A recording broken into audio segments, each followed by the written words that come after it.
And good evening, and thank you all for being here and for your opening statements.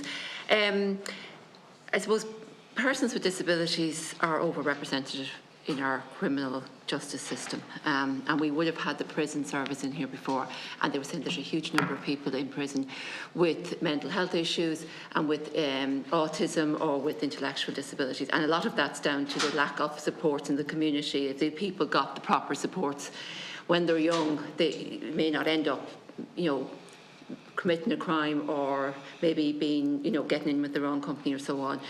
But I think it's imperative that there's an understanding of all of these issues. And I know, Pádraig, you said that there's training and quite a number of the service have engaged in the training.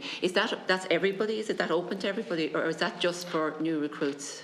So that is open to everyone on a tier basis. Obviously, they can't accept everyone. I know, but it's an ongoing. So it's an ongoing. So it started, as I said, with senior people in the organisation leading out on the training and showing that leadership. But that has cascaded down now across the organisation. So we're at 3,000 personnel at the moment, and it continues to flow. Okay.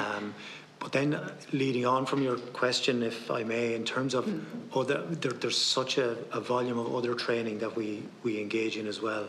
So particularly for people and people with disabilities that find themselves as suspects in relation to crime. So we have specific training in relation to how to interview those individuals as well. So there's a Garda Síochána interviewing model. Again, it was developed externally with input from the DPP and the judiciary, and that is really the Bible in terms of what is best practice in interviewing people that may or may not have a disability. So all of our personnel currently coming out of the Garda College are trained to level 1 and 2 standard. So that creates an awareness of disability, but there are then level 3 and level 4 interviewers, which is obviously much more advanced, and they're actually interview advisors, and they have, they're very much more attuned to identifying somebody who, not all disabilities are visible, so we appreciate that. So sometimes it actually takes some investigation to understand that somebody may have a disability, particularly psychologically. So we try to identify that, and we have the appropriate supports at interview level to make sure that it's identified, but then also if it's identified and we don't have the capacity maybe to understand how to best deal with somebody. And a case in point is a young person that was autistic that came into custody as a suspect. Our level 4 interview has a very strong relationship with Central Mental Health Hospital. So we can engage with them at a professional level to get guidance and advice and a proper steer as to actually what is the best way to approach an interview of somebody with a particular disability. And see, the training that you offer both in Templemore and with the university and the interview techniques, would there have been input from disabled people into those techniques? Would you have engaged with DPOs and representative organisations when you're putting together that training or putting together those that interview? Yeah, so certainly in terms of the Garda Síochána interview model, I do have a copy. I can see I can't say just off the top of my head whether there was disability advocates in it. Certainly in relation to our interview of victims, that has been heavily influenced by disability representative bodies. And indeed, in some of our training, I mentioned Garda diversity officers. So they are guards who just have this portfolio in addition to their day-to-day work, but they are identified on our Garda website. They're in every division in the country, and they are trained to a standard so that they can assist people with disabilities or from diverse or minority groups to access policing services on the same level as any other able-bodied person can. And certainly in terms of their training, we have disability activists come in and impart their knowledge to them. When we're talking about percentages, now I'll come to the court service in a second, but we're talking about percentages within the Garda force. Is there a percentage, or are you aware of a percentage of disabled people who are actually guards? Do you come under the public sector minimum? Yeah, so the percentage. The sworn members don't, as far as I'm aware, but our Garda staff do. So Currently, I think we're at 6% of our Garda staff cohort identify as having a disability. I suppose in addition to that as well, important that we've had 2 now very successful intern programs. So we have advertised intern jobs, paid employment within Garda Síochána for just shy of a year, and that is really targeted at diverse minority and disability groups for people that may not otherwise have considered a career in Garda Síochána, and out of those groups, the last cohort have just finished with us, and certainly I'm aware of 3 of them who have joined the Garda staff side of the organisation, and then in the first cohort I think there's 2 if not 3 have become sworn Garda members, so it's been very successful. Like we talked about accessibility, and accessibility is across all levels. So, I mean, that includes digital formats. And I know the NDA did a EU web accessibility, they monitor it, and it was very low for Garda Síochána. Is that being addressed at the moment? Certainly I'm aware that our website is currently being reviewed to try and make it more user-friendly. And certainly in terms of even ourselves in the Community Engagement Bureau,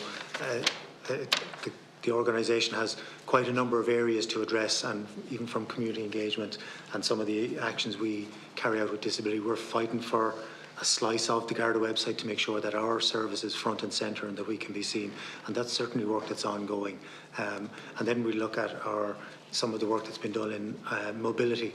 So you may be aware that members across the country have now been given devices for work, so they're essentially a mobile phone, quite heavily loaded with apps and data that can help us identify obviously some roads policing issues, but something we're currently working on is our older persons, and trying to map and create a digital older persons register so our personnel have it on our phone, that it's easy to use, and that we can actually engage with our older people without having to go to written documents, so that it's more swift and more online. So there's certainly work ongoing there.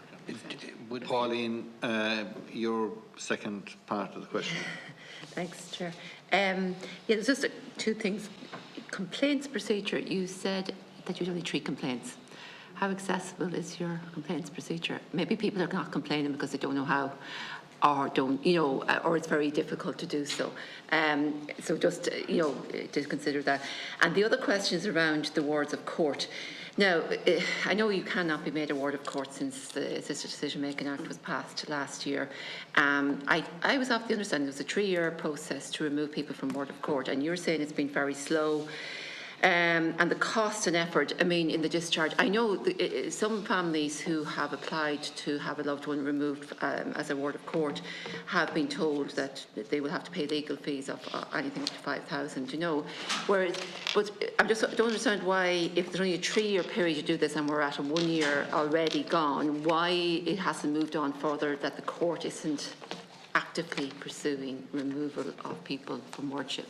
Yeah, I suppose on the complaints, they're the official complaints we've got.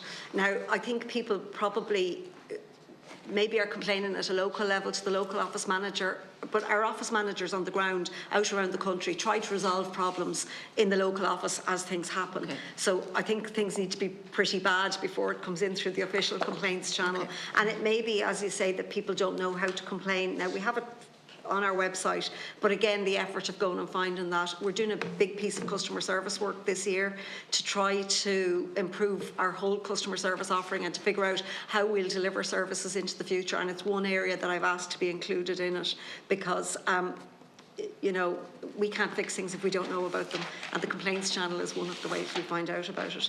On the wards of court and the discharge from wardship at the moment, we've had, over the course of the last year, 145 applications for discharge.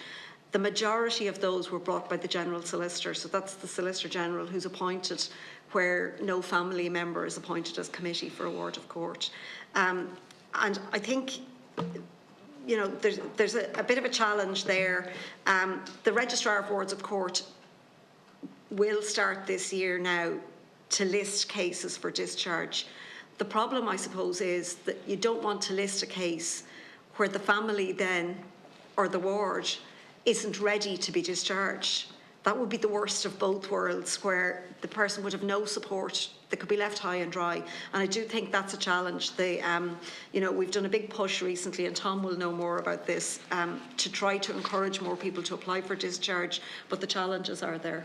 Yeah, I might just come in on that, Deputy. So if you think about any of us around the table and at the stage we are at in our lives, we might be in the middle of buying property, or we might be owed money by somebody or whatever, and really the discharge process is an effort to, I suppose, finalise all of the outstanding matters to do with somebody's affairs in order for them to successfully move to the new arrangement, okay? Yeah. So there's a couple of issues around that. You mentioned the legal fees. Certainly involves an application to the High Court, which is intimidating in its own right. You have to go to the time and effort of finding a solicitor to move the application, and then you're caught with the legal fees. Then after that, once you're on the new arrangement, you may find yourself in a situation where you might have to get a professional decision-making representative, such as an accountant or a solicitor, to be part of your future as well. There's costs associated with that as well too. So what I'm saying to you is there's a good cohort of people who are very happy to be under the wardship regime at the moment. They see themselves as paying minimal fees to ourselves. They've gone to the trouble of becoming wards of court back whenever they came in. So the incentive for them to move on isn't pressing, unlike others who really want to get out of wardship as well. So we're trying to encourage people to move sooner rather than later. We've done a lot of outreach to individuals, their families, to encourage them that this day is coming. It's better to come in early. And as Angela said, if you think about this period after discharge from wardship, they're going to need all the supports around them as well. And it's better that that's done in a planned way rather than in a forced way where, let's say, for instance, the President of the High Court could make an order discharging somebody from wardship and there's no supports in place. That would really be a less than optimal solution for those people.